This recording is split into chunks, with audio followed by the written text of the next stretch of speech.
अस्सलाम वालेकुम। आज टॉपिक है हमारा कैनिज़ारोस रिएक्शन। इससे पहले हमने जो है वो एल्डोल कंडेंसेशन को देखा है तफसील में। तो अब हमने देखना है कि कैनिज़ारोस रिएक्शन क्या होते हैं। तो पहले हम इसकी बेसिक बातें देखते हैं। उसके अलावा जिस तरह मैंने आपको एल्डोल कंडेंसेशन में ट्रिक बताई थी उसको याद रखने के लिए कि वो आपके लिए बहुत ही आसान हो जाएगा, उसी तरह इसमें भी मैं कुछ चीजें आपको आज बताने लगा हूँ जिससे ये आपको याद हो जाएगा। ठीक है, तो कैनिज़ारोस रिएक्शन में बेसिकली पहले हम देखते हैं कि ये सिर्फ एल्डिहाइड्स रिएक्शन देते हैं, एल्डिहाइड्स। ठीक है, लेकिन ऐसी एल्डिहाइड्स जिनके पास अल्फा हाइड्रोजन नहीं होती वो ये रिएक्शन देंगे। ठीक है, एल्डिहाइड्स हैविंग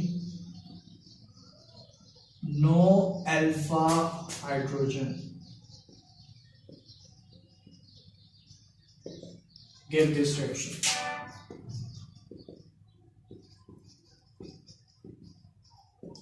ठीक है, अब इसमें भी दो मॉलिक्यूल एक रिएक्शन में दो मॉलिक्यूल ही हिस्सा लेते हैं।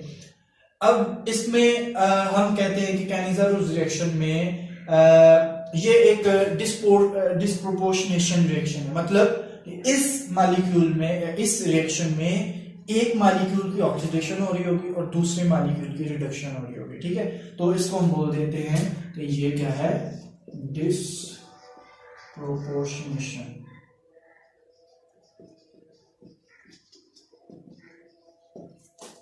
रिएक्शन, ठीक है, इसमें हम बोलते हैं कि ये क्या है, सेल्फ ऑक्सीडेशन।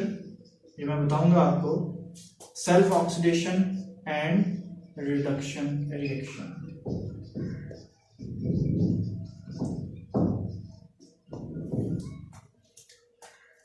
इसमें ऑक्सीडेशन भी होगी और रिडक्शन भी होगी। ठीक है, इसमें हम देखेंगे कि इसका जो है ना वो कौन से प्रोडक्ट बनते हैं इसमें। ठीक है, अब हमने देखना है इसमें कि एग्जाम्पल देखते हैं, अब रिएक्शन देखते हैं। हम रिएक्शन में फॉर एग्जाम्पल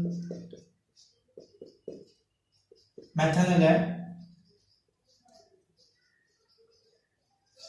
इस मेथनॉल में देखें तो ये फंक्शनल ग्रुप है एल्डिहाइड।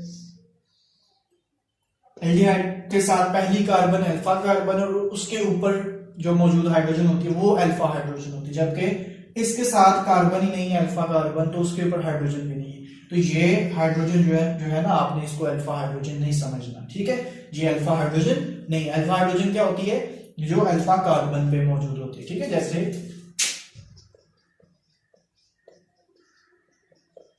ये फंक्शनल ग्रुप है, इसके साथ अल्फा कार्बन और इसके ऊपर जो हाइड्रोजन है वो अल्फा हाइड्रोजन। ठीक है, जबकि यहां पे ऐसा नहीं है।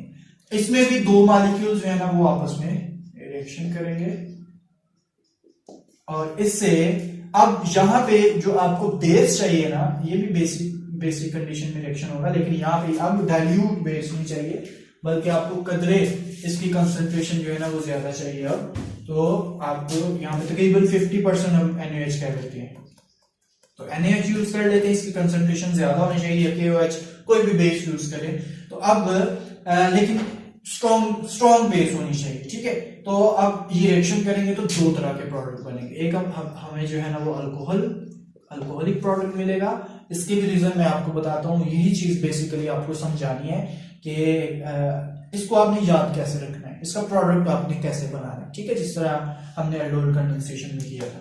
तो इसमें दो प्रोडक्ट मिलेंगे हमें। ठीक है, एक अल्कोहलिक प्रोडक्ट होगा और एक कार्बोक्सिलिक ग्रुप वाला प्रोडक्ट होगा। ठीक है, ये सोडियम साल्ट है उसका, कार्बोक्सिलिक एसिड का। तो अब आपने इसको जो है ना वो याद कैसे रखना है, याद आपने ऐसे रखना है। मैंने एक अल्केन्स के जब रिएक्शंस हमने किए तो उसमें मैंने आपको एक सीरीज लिखवाई थी कि आपने याद रखना है कि जब हम अल्केन्स से स्टार्ट होते हैं, चलिए यहाँ पे नीचे लिख देता हूं मैं, इसको नोट कर लें, बहुत हेल्प करेगी आपको। अल्केन की ऑक्सीडेशन करें तो उससे बनता है अल्कोहल। अल्कोहल की ऑक्सीडेशन करें तो बनती है कार्बोनाइल कंपाउंड, एल्डिहाइड या कीटोन बनता है।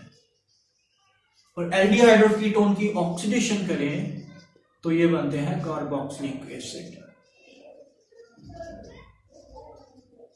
ठीक है, आप इसे वापस भी आ सकते हैं और स्टार्ट आप जहां से मर्जी करें, अल्केन से स्टार्ट कर लें, इधर आए यहाँ पे कार्बोक्सिलिक एसिड में, या आप इस स्टेप से भी स्टार्ट कर सकते हो। अल्कोहल है, उसकी ऑक्सीडेशन करोगे तो एल्डिहाइड कीटोन, दोनों में से कोई एक मिलेगा, और इसकी ऑक्सीडेशन से कार्बोक्सिलिक एसिड। ठीक है, इधर से भी आगे चले जाए बेशक, इसे वापस भी आ सकते हैं। इसको आपने अच्छी तरह याद कर, इसको रट लेना है आपने, ये आपको बहुत काम देगा। आपको अल्केन वाले चैप्टर में भी हेल्प करेंगे, अल्कोहल वाले भी, एल्डिहाइड और कीटोन्स के रिएक्शंस में भी, और चैप्टर में भी, और कार्बोक्सिलिक एसिड वाले। आप इससे वापस भी आ सकते हैं। अगर आप इसकी रिडक्शन करवाते जाओ तो ये वापस आ जाएगा। एल्डिहाइड और कीटोन की रिडक्शन से अल्कोहल, इसकी रिडक्शन से अल्केन। ठीक है, तो अब देखें, मैंने आपको बोला है कि इस रिएक्शन में होता क्या एक्चुअली, इसमें ऑक्सीडेशन भी होती है और इसमें रिडक्शन भी होती है। तो ये कौन सा प्रोडक्ट बन रहा है? अल्कोहल।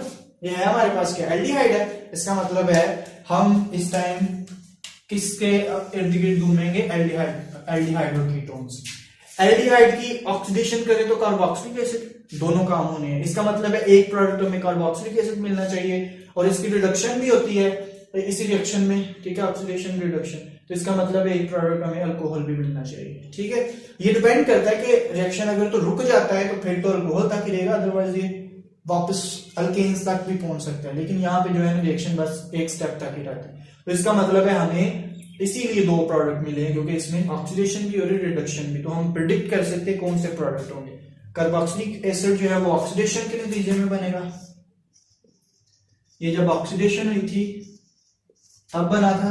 ठीक है, इसको कह लें आप। ठीक है, ये ऑक्सीडेशन के नतीजे में ये रिएक्शन बना, और ये रिडक्शन के नतीजे में। ठीक है, तो इस तरह जो है ना हम इसको प्रिडिक्ट कर सकते हैं कि ये इस तरह होगा। अभी हमने जो है ना एक और एग्जांपल देखते हैं, फिर इसका मैकेनिज्म भी हम देखेंगे। फॉर एग्जांपल बेंजाइल जो है हमारे पास बेंजल्डिहाइड है। इस बेंजल्डिहाइड के पास अगर देखें आप तो अल्फा हाइड्रोजन नहीं। ठीक है, ये एक्चुअली है कैसे, ये मैं आपको समझा देता हूं इसको बना के, कि आपको समझ आ जाए कि इसके पास अल्फा हाइड्रोजन किस तरह से नहीं है। बेंजीन जो है ना, बेंजीन ऐसी होती है ना, कार्बन पे हाइड्रोजन होती है, ये होती है बेंजीन। लेकिन यहां पे क्या लगाया हुआ है हमने? एक ग्रुप लगाया हुआ है, तो ये हाइड्रोजन को रिप्लेस करके बनाया हुआ है। तो यहाँ पे carbon double bond oxygen, formyl group हमने लगाया हुआ है। तो इसका मतलब है इस पोजीशन पे हाइड्रोजन नहीं है। ठीक है, तो अल्फा हाइड्रोजन इसके पास नहीं है। अब इसकी भी जब हम बेस की मौजूदगी में इसका रिएक्शन करते हैं तो इससे भी दो प्रोडक्ट बनेंगे। इससे एक बनेगा बेंजाइल अल्कोहल, ठीक है, और दूसरा प्रोडक्ट जो बनेगा इसका साल्ट बनेगा, sodium salt of benzoic acid. Clear? तो ये है जी इसका रिएक्शन। अब हमने इसका मैकेनिज्म देखना है। तो मैकेनिज्म में भी मैं आपको कुछ चंद चीजें इसकी बताता हूं, वो भी आपको याद रखनी है।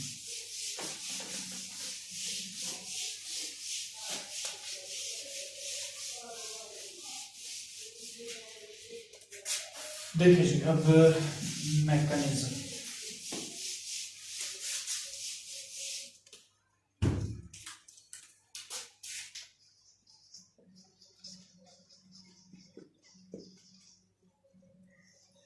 मैकेनिज्म में इसके हमने कुछ 4-5 स्टेप्स करने हैं, तो वो भी देखें। सबसे पहला स्टेप इसमें जो है वो भी उसी तरह होगा कि ये जो हमने बेस यूज किया है वही इसमें रिएक्शन स्टार्ट जो है ना वो पहले स्टेप में इन्वॉल्व होगा। दो molecule NaOH for example base है, तो इससे दो प्रोडक्ट बनेंगे। इसका मैकेनिज्म देखेंगे हम, HCOONA। ठीक है, इसका मैकेनिज्म देखते हैं। पहला स्टेप है, पहले स्टेप में जो एल्डिहाइड फॉर्मल्डिहाइड है, OH माइनस जो हाइड्रोक्सिल ग्रुप है, ये इसके ऊपर अटैक करेगा। न्यूक्लियोफाइल है ये अटैक करेगा इस कार्बोनाइल कार्बन पे। हमें पता है ये अपने इसके ऊपर नेगेटिव चार्ज मौजूद है ना, इलेक्ट्रॉन पेयर उसके पास है, इसलिए ये जो कार्बन डबल बॉन्ड ऑक्सीजन के इलेक्ट्रॉन है वो ऑक्सीजन पे चले जाएंगे। बॉन्ड बनाने के लिए ये अपने इलेक्ट्रॉन लेके आ रहा है। तो अब इसे क्या बनेगा,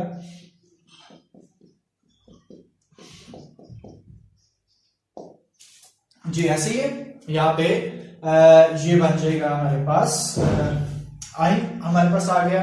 अब अगर इसको देखें, अब इसका जो सेकंड स्टेप हमारे पास आएगा, ठीक है, इसको थोड़ा सा रीअरेंज करके आपकी बुक पे ऐसे लिखा होगा इसको,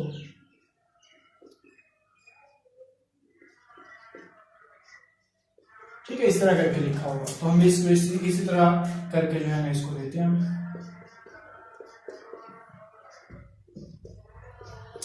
अब ये क्या करेगा, ऑक्सीजन जो है ये यहाँ पे कार्बन के साथ डबल बॉन्ड बनाएगा। ऑक्सीजन के पास इलेक्ट्रॉन मौजूद है, वो अपने इलेक्ट्रॉन की मदद से कार्बन के साथ डबल बॉन्ड बना लेगा, यहाँ से हाइड्रोजन निकल जाएगी। अब आपको ये समझना चाहिए कि अब क्योंकि वो अपने इलेक्ट्रॉन लेके आ रहा है बॉन्ड बनाने के लिए, इसलिए हाइड्रोजन जो है ना वो इलेक्ट्रॉन लेके जाएगा, छोड़ के नहीं जाएगा।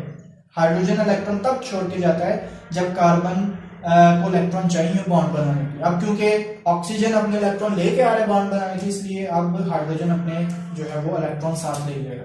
तो इसकी मदद से एक प्रोडक्ट क्या बनेगा, hydrogen carbon double bond oxygen OH। Carboxylic acid वाला जो हमारा प्रोडक्ट है ये फॉर्मिक एसिड बन गया, यहां से हाइड्राइड निकलेगा। हाइड्रोजन जब उसके ऊपर नेगेटिव चार्ज हो जाए तो ये हाइड्राइड है, क्योंकि ये अपने इलेक्ट्रॉन पेयर लेके आए, ठीक है। तो अब ये हाइड्राइड जो है ये सेकंड मॉलिक्यूल पे, क्योंकि दो मॉलिक्यूल हिस्सा लेते हैं, एक मॉलिक्यूल पे OH ने अटैक किया तो दूसरे मॉलिक्यूल पे हाइड्राइड अटैक करेगा। तो फॉर्मल्डिहाइड हाइड्राइड इस पे अटैक करेगा। आप देखें एडिशन ऑफ हाइड्रोजन होने लगी, ठीक है, तो ये रिडक्शन होने लगी है। अब रिडक्शन के मैकेनिज्म हम देखते हैं तो उसमें भी हाइड्राइड को यूज करवाते हैं, वो ये रिएक्शन करते हैं। तो अटैक होगा तो ये इसका बॉन्ड ब्रेक हो जाएगा, इसे मेथॉक्साइड आयन बन जाएगा, ठीक है, मेथॉक्साइड आयन, इसको इस तरह लिख लीजिएगा CH3O-, ठीक है, मेथॉक्साइड आयन बन गया। अब ये मेथॉक्साइड आयन जो है ये इस प्रोडक्ट से, जो कार्बोक्सिलिक एसिड वाला जो हमारे पास प्रोडक्ट है फॉर्मिक एसिड, ये इससे हाइड्रोजन ले लेगा, ठीक है। तो फोर्थ स्टेप में ये जो मेथॉक्साइड आयन है ये दूसरे प्रोडक्ट से, क्योंकि उसका साल्ट बनना है ना, तो इसलिए इसकी हाइड्रोजन को हटा देंगे यहां से और वो साल्ट से रिएक्शन साल्ट आ जाएगा उसकी जगह, ठीक है। यहां से जो H है वो किसके साथ आ जाएगा, वो अल्कोहल बनाने के लिए CH3OH, तो यहां से क्या बचेगा पीछे HCOO-, ठीक है। और ये सोडियम आयन के साथ मिलके तो क्या बना देगा, सोडियम साल्ट, ठीक है। तो ये है इसका मैकेनिज्म कैनिज़ारोस रिएक्शन का। तो इसमें जो है ना आपने इसको इस तरह याद रखना है कि एक मॉलिक्यूल पे OH का अटैक होना है, उससे जो है ना जब OH का अटैक होगा तो वो आएगा हमारे पास जो कार्बोक्सिलिक एसिड वाला प्रोडक्ट आएगा, जबकि दूसरे मॉलिक्यूल पे आपने हाइड्राइड का अटैक करना है, वो रिडक्शन करवा देगा, उससे अल्कोहल बनानी है, ठीक है। आपका कोई क्वेश्चन है तो आप पूछ सकते हैं। अल्लाह हाफिज।